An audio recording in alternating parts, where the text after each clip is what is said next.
Mágat agus tá ásar bhfuil deisam láirt an ábhar seo agus go raibh liom deis mhaáil agus é nó Matéach. The first thing I must say here, although I'm only stating the obvious, is that I have all through my life been opposed to violence, no matter where it is used. I've done my best endeavours always to discourage people from seeing violence as the way forward. And that's particularly relevant today because more and more states as well as individuals seem to be turning to violence as a solution to our problems. The second thing I'd like to say is that organised crime is a major, major challenge in our society. But again, I've always believed that as well as dealing with the perpetrators of crime, we must try and reduce crime. We must look at the causes of crime. We must ask ourselves, why do we get so much crime deriving from intergenerationally deprived communities with poor educational activities? And what could we do better to try to help those communities, which is in the ultimate the best way of trying to reduce crime? And I particularly in that regard regret the demise of the RAPID programme that was there, that was abolished in 2011, which hit the most deprived communities worst.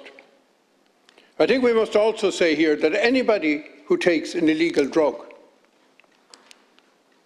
anybody, people who use cocaine and say, well, it's only recreational, you have to ask them who they get it off, and are they part of this whole circle collectively of this problem. Minister, I welcome the report on the Special Criminal Court and the Offences Against the State Act. I haven't had an opportunity to read this report, obviously, yet. I normally do these things over the summer. I collect all the reports, and then when I get a bit of an opportunity, I read them. And I will do that over the summer. Now, the report proposes that there be a consultative process and that you would consult with An Garda Síochána and DPP and so on. I would like to suggest to you that there's one glaring omission in relation to the people you have said that you're going to consult with, and that is the Independent Reporting Commission, which was established by statute here and in London on foot of an international treaty that was agreed in November 2015. And its purpose is to progress towards ending paramilitary activity connected with Northern Ireland in both jurisdictions. And I think it's worth noting what they've said in their recent reports that you're familiar with, but maybe the House isn't so familiar with.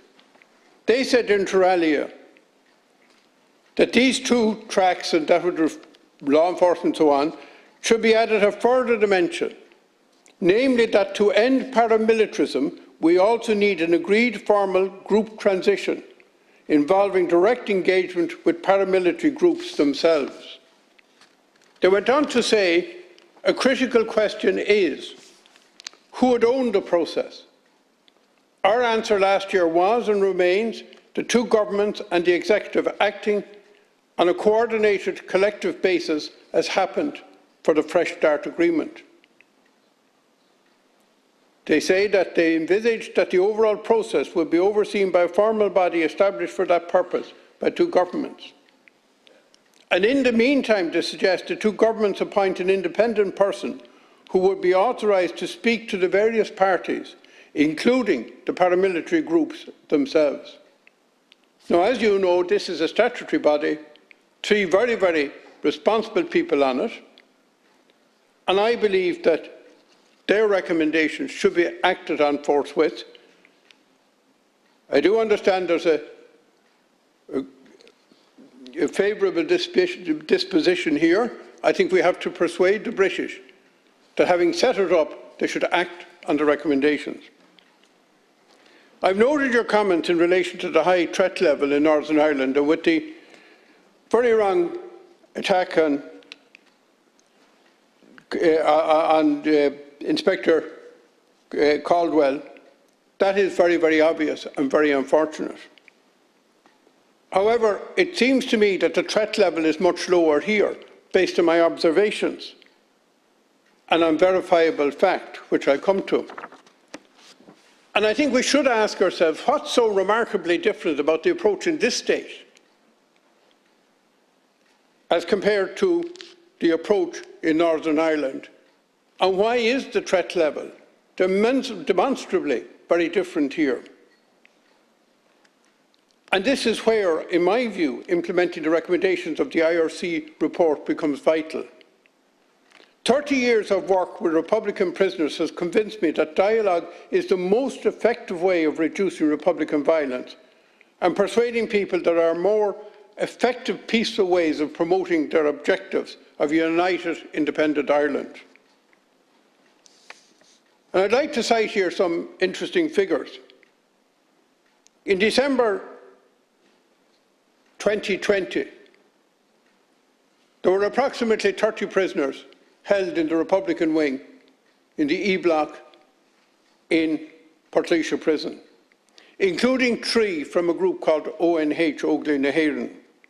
ONH went on ceasefire in January 2018, and I think it's worth noting that there's no prisoners associated with that group in prison, either north or south. In relation to all other groups that are in the E Block in Portlaoise, we have reduced from 30 to 7 in that time. And there's 1 further prisoner waiting finalisation of request for extradition, which is before the Supreme Court. There are no prisoners, to my knowledge, out on bail or remand who would be likely to wind up in the E Block. And of those prisoners, a number are due out within the next year or 2. Now, I'd like to ask you, Minister, in view of what you said on the record here about threat level, would it be possible for you to get me figures in relation to the number of Republicans brought before the Special Criminal Court in each of the last 5 years? Because, as I've said, time and time again in this work, when you're working towards peace and you're interacting with various groups, and I have visited the prisoners north and south on a consistent basis,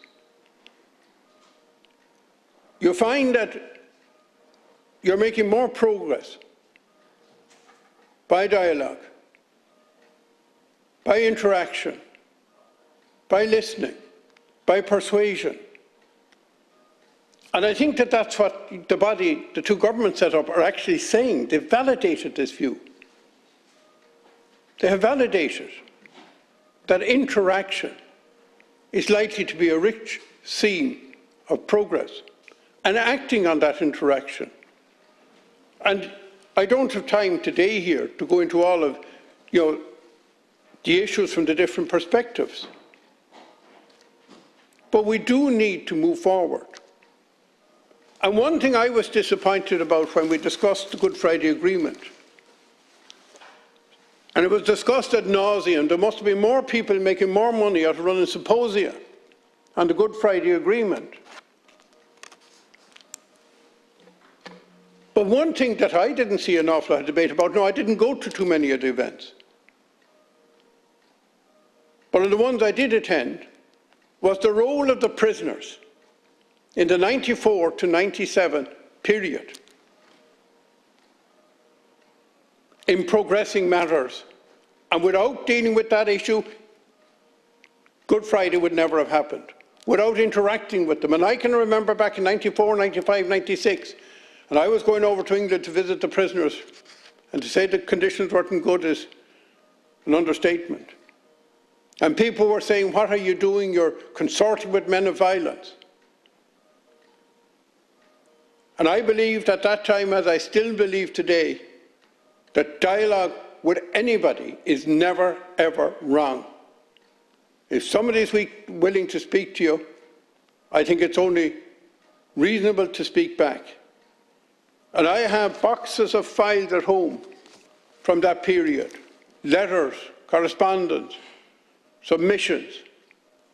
And there were lots of people who eventually got the message.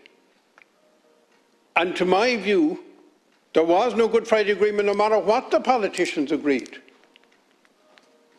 if we hadn't grasped that nettle that you had to interact with the people who were involved in the violence, because if you didn't, you were missing the problem.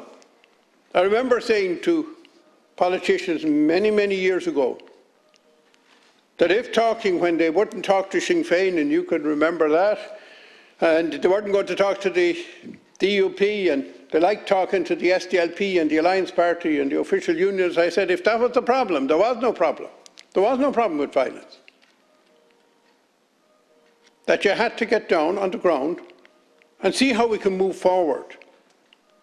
And I do recognise, you mentioned it yourself, you see, that there were thankfully since Omagh, there have been relatively few killings. There have been a number, and each one I seriously regret.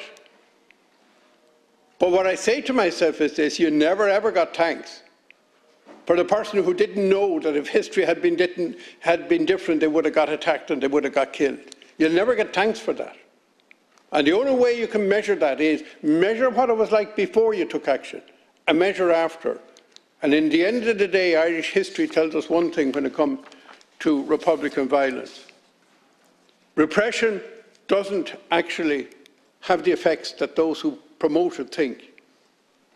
Dialogue always seems to have more effect.